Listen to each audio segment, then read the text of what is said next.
ঈদ মানি ফিরে আসা।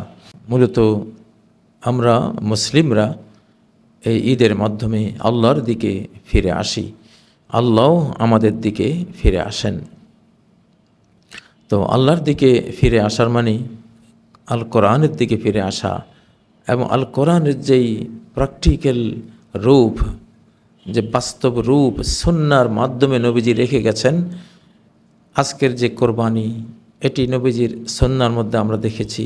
পশু কোরবানি, ফাসল্লি রব্বিকা ওয়ানহার, তুমি তোমার রবের জন্য সালাত পড়ো এবং তুমি কোরবানি করো।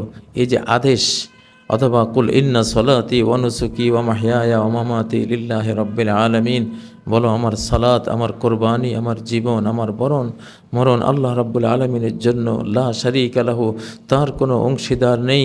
ওয়া বিযালিকা উমিরতু, আমাকে এভাবেই একত্ববাদী হওয়ার নির্দেশ দেওয়া হয়েছে।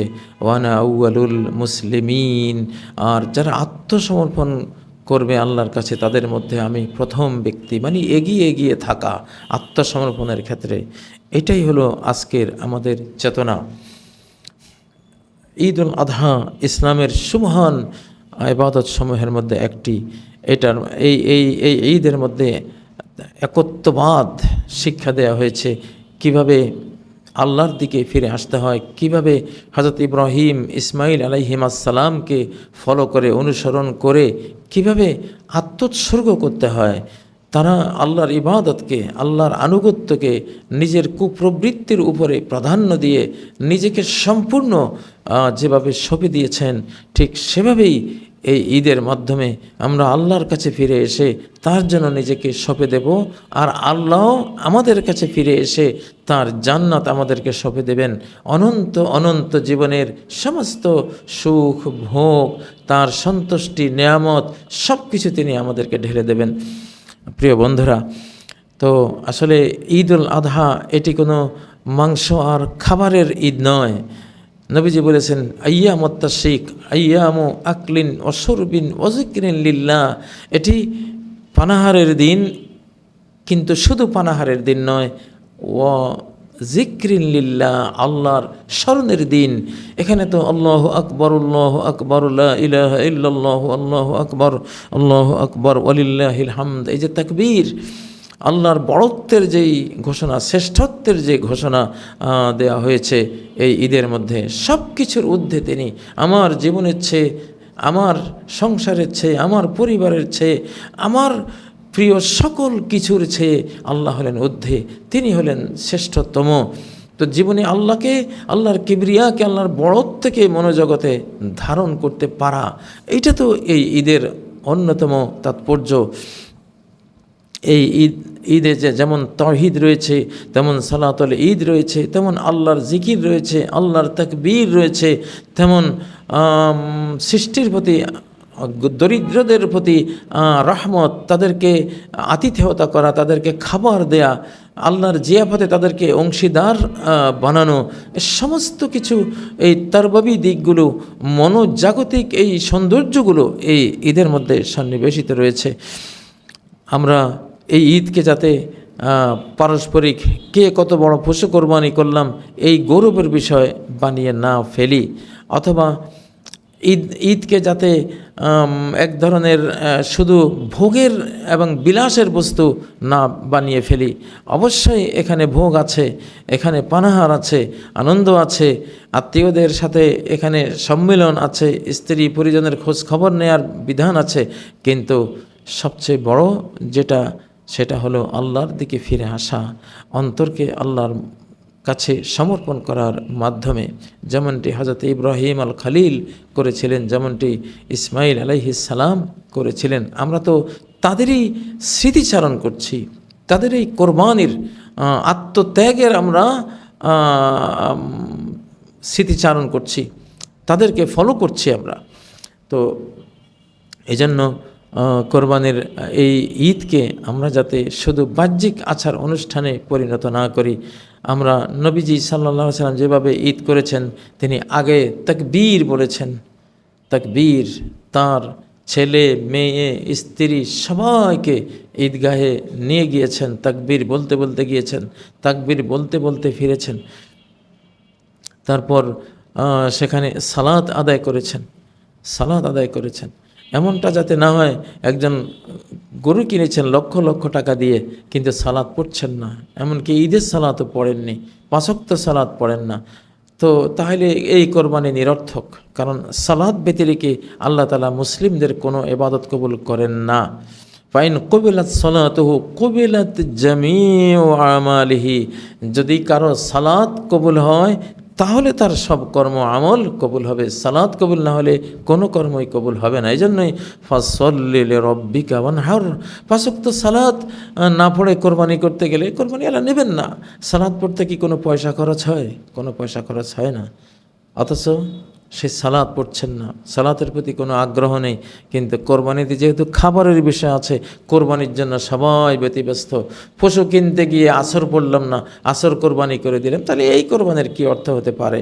মাগরিব পড়লাম না, পশু কিনতে গিয়ে আসর হারালাম, মাগরিব হারালাম, পড়লামই না, বা আমি 5 ওয়াক্ত সালাত পড়িই না, যদি এমনটা হয়, কেউ যদি 5 ওয়াক্ত সালাতই পড়েন না, তাহলে তো তার কোরবানি বেহুদা, নিষ্ক্রিয়, এটার কোনো ভ্যালু নেই আল্লাহর কাছে। তো সেজন্য অবশ্যই সালাত শেষে কোরবানি।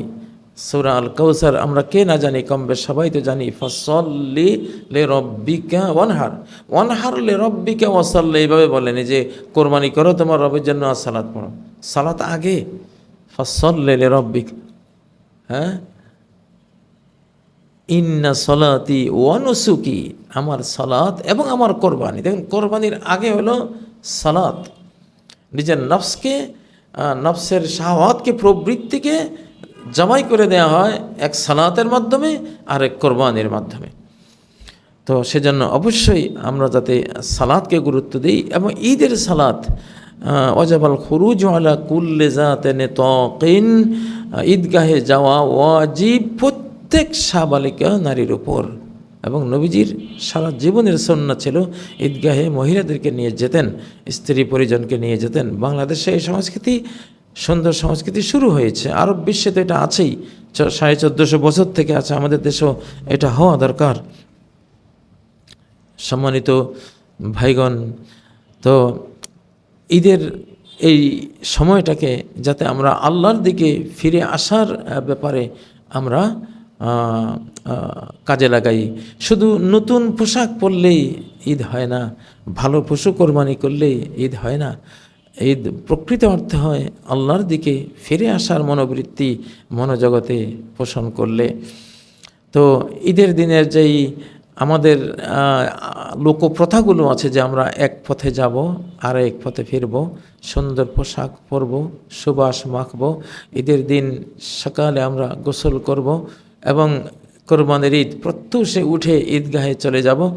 সূর্য এক বল্লম পর্যন্ত ওঠার মধ্যে, অল্প সময়ের মধ্যে আমরা ঈদের সালাত আমরা সম্পন্ন করব। আগে ঈদের সালাত, তারপরে এসে আমরা কোরবানি করব। এবং এই জিয়াফতের দিনে প্রথম খাবার যেটা আমরা খাবো সেটা হলো কোরবানির পশুর মাংস, কারণ এটি আল্লাহর জিয়াফত। আল্লাহ জিয়াফতের খাবার খেয়ে এই দিনের খাবার উদ্বোধন করা। নবী সাল্লাল্লাহু আলাইহি সাল্লাম চিরকালেই তিনি ঈদুল ফিতরে কিছু মিষ্টি খেয়ে, খেজুর খেয়ে বের হতেন, আর কোরবানির ঈদে তিনি ঈদ শেষে কোরবানি করে পশু রান্না করে সেটার গোশত তিনি খেতেন। তো এই দিনে এইভাবে কাজ করা, এটা আমাদের সংস্কৃতি। ঈদের দিনে গরিব দুঃখীদের মনে আনন্দের সঞ্চার করা, তাদেরকেও আনন্দে শরিক করা, এটা আমাদের সংস্কৃতি। আত্মীয় স্বজনদের খোঁজ খবর নেওয়া, এটা আমাদের সংস্কৃতি। পাড়া প্রতিবেশীর খোঁজ খবর নেওয়া, এটা আমাদের সংস্কৃতি। এবং যেই ঈদের মধ্যে আমরা যেই সালাম বিনিময় করি, আমরা যেই দোয়া করি পরস্পরকে, যার সাথে দেখা হবে তাকাব্বালাল্লাহু মিন্না ওয়া মিনকুম, সাহাবায়ে কেরামদের মধ্যে এই সংস্কৃতি ছিল, দেখা হলে আল্লাহ কবুল করুন আমাদের এই ত্যাগ, আমাদের কোরবানি, আমাদের ঈদ, আমাদের আনন্দ সব কিছু, এবং তোমাদেরও আল্লাহ তাআলা এগুলো সব কবুল করুন।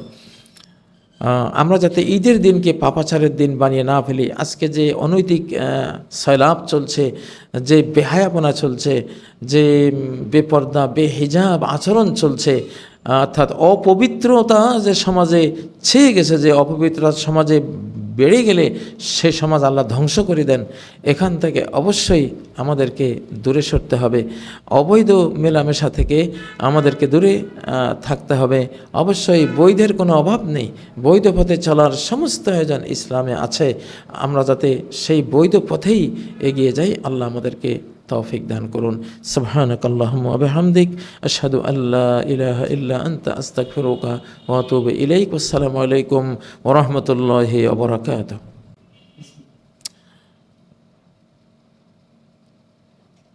আজকের এই ঈদ মোবারকের এই অভিবাদনের সাথে আমি পিস ইন্টারন্যাশনাল স্কুলকে আপনাদের সাথে সংযুক্ত করে নিচ্ছি। পিস ইন্টারন্যাশনাল স্কুল সারা বাংলাদেশে একটি আবেগ আপ্লুত হওয়ার মতো একটি নাম।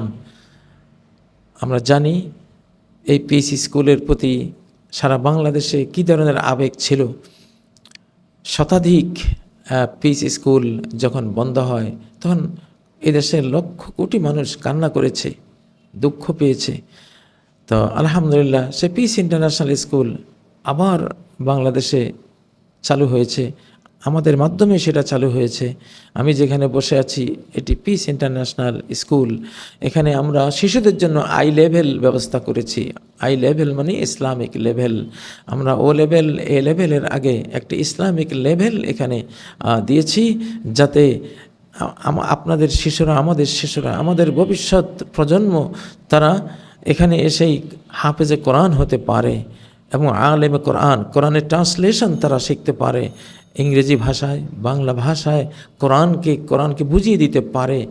শিক্ষার যে 5টি স্তম্ভ, অর্থাৎ তাকে রিলিজিয়াস পারপাসগুলো জানা, তার মেন্টাল গড়নটা তাকে গড়ে দেয়া, ফিজিক্যাল গড়নটা ইসলামিক ওয়েতে তাকে গড়া, এবং স্পিরিচুয়াল বা আধ্যাত্মিকভাবে তাকে গড়া, এবং যে তালিম, তারবিয়া বা এডুকেশন অ্যান্ড কালচারালভাবে তাকে গড়া, একটা প্র্যাকটিসিং মুসলিম রূপে গড়া, এটা আমরা ভীষণ মিশন হিসেবে নিয়েছি।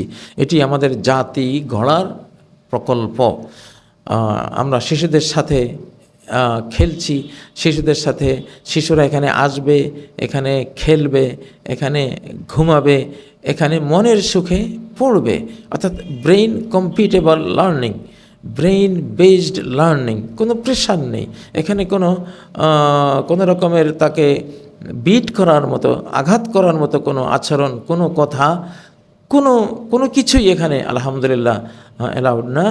আমরা এগুলো থেকে স্কুল জগৎটাকে আমাদের পিস ইন্টারন্যাশনাল স্কুলের মাধ্যমে আমরা দূরে রাখছি এসব শিশুর অনুপযোগী শাসন থেকে।